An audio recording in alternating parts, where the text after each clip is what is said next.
enfin un nouveau vidéo. Dans le fond, ça fait une semaine, je suis dans les temps.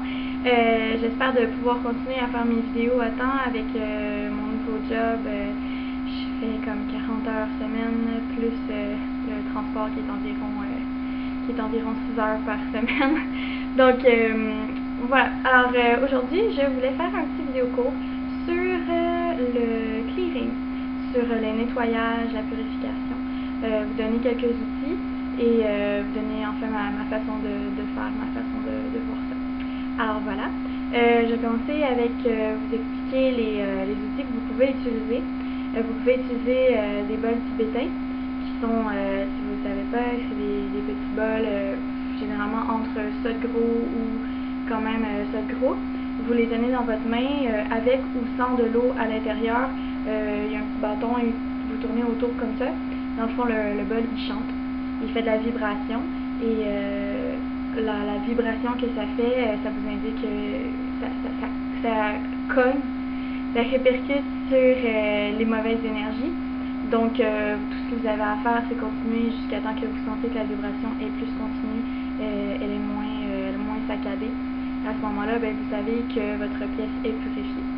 Ensuite, vous avez la sauge en feuilles que vous pouvez faire brûler éventuellement dans un coquillage ou dans quelque chose qui ne se brise pas parce que le contenant qui est très très chaud comme la sauge est allumée. Alors moi j'ai un petit coquillage comme ça et j'utilise en ce moment de la sauge en feuilles parce que j'attends mon prochain bâton de sauge que j'ai commandé sur eBay. Donc j'ai toujours un petit stock de sauge en feuilles au cas où. On ne sait jamais quand est-ce qu'on va en avoir de besoin, donc c'est toujours bien de jamais en manquer. Alors, tout simplement, vous coupez des petits bouts en deux ou vous les laissez longs comme vous préférez et vous les allumez. Vous attendez un petit peu, puis vous soufflez sur la flamme doucement. Vous devez toujours avoir du sable ou de la cendre au fond. Ça va empêcher, premièrement, le contenant de trop chauffer. Ça va chauffer beaucoup moins. Et deuxièmement, ça élimine tous les risques d'incendie, de propagation parce que ça va étouffer dans le fond le feu. Ensuite, vous avez la sauge en bâton. Je vous conseille de prendre la sauge à grosses feuilles. Il se vend deux types de sauge en général. Vous avez des bâtons de sauge en grosses feuilles, comme des feuilles de sauge ordinaires. Mais vous avez aussi de la sauge qui est comme en brindilles. Les brindilles, ça brûle moins bien. Personnellement, j'aime pas particulièrement l'odeur non plus. Et les brindilles tombent plus facilement parce qu'elles s'effritent.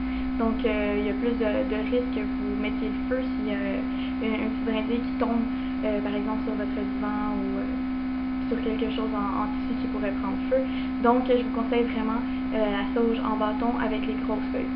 Encore une fois, vous pouvez utiliser un coquillage pour l'éteindre dans la cendre ou dans le sable. C'est mieux de l'éteindre dans le sable que dans la cendre parce que la cendre va obstruer la sauge. Donc, elle va éteindre le bâton plus rapidement, mais ça va être plus difficile de le rallumer après. Moi personnellement, j'éteins tout simplement jamais mon bâton.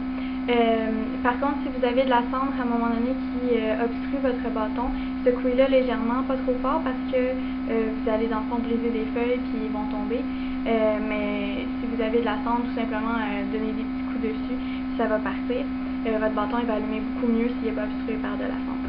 Mais l'important, c'est que jamais, vous devez mouiller votre bâton de sauge. Après ça, ça prend du temps avant qu'il puisse allumer encore parce qu'on dirait que le centre ne veut pas sécher. Donc, à un moment donné, il va rallumer comme il faut, mais il va toujours s'éteindre. Il va jamais sécher. Vous allez scraper votre bâton. Donc, mettez jamais de l'eau sur votre bâton de sauge. Après ça, il y a le sel. Le sel, on va utiliser particulièrement du gros sel de mer. Ça va vraiment être le mieux. Si vous pouvez avoir du sel himalayen, qui est un peu plus dispendieux, mais c'est vraiment un des meilleurs sels qu'il y a. Donc on y va avec les façons de procéder. Avec le bol tibétain, comme j'ai dit tantôt, tout ce que vous avez à faire, c'est que vous vous placez dans une pièce avec votre bol. Vous le faites chanter, puis quand vous voyez que la sonorité est plus égale et moins saccadée, vous allez sentir, votre bol il va vous parler, donc vous allez savoir que la pièce est purifiée.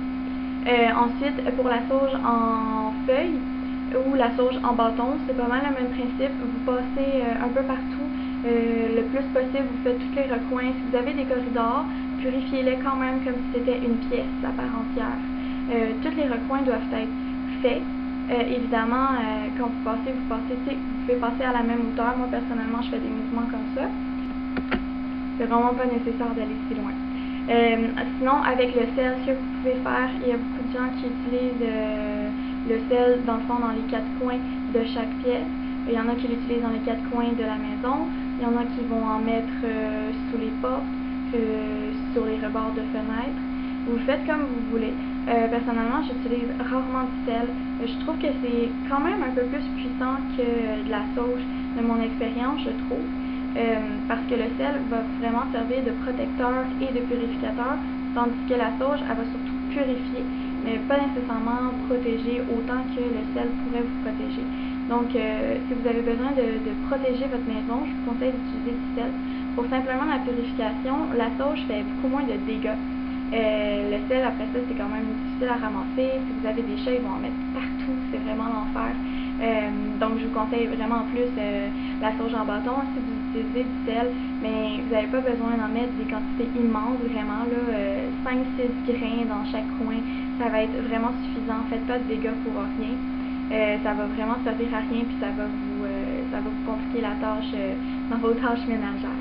Ensuite, pour ce qui est des incantations ou phrases à utiliser, vous pouvez simplement utiliser de la visualisation si c'est comme ça que vous vous sentez mieux.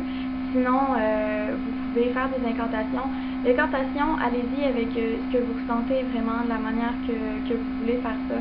Vous pouvez renvoyer les énergies à la déesse, vous pouvez les renvoyer aux dieux, vous pouvez les renvoyer à la terre, vous pouvez même demander l'aide des élémentaux. Dans le fond, vous faites vraiment ça comme vous voulez.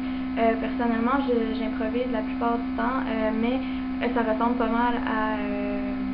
je demande à la déesse et aux dieux de protéger cette pièce, de la purifier de toute entité, onde ou énergie négative ou néfaste, que cette pièce soit chaleureuse et accueillante, qu'il en soit ainsi.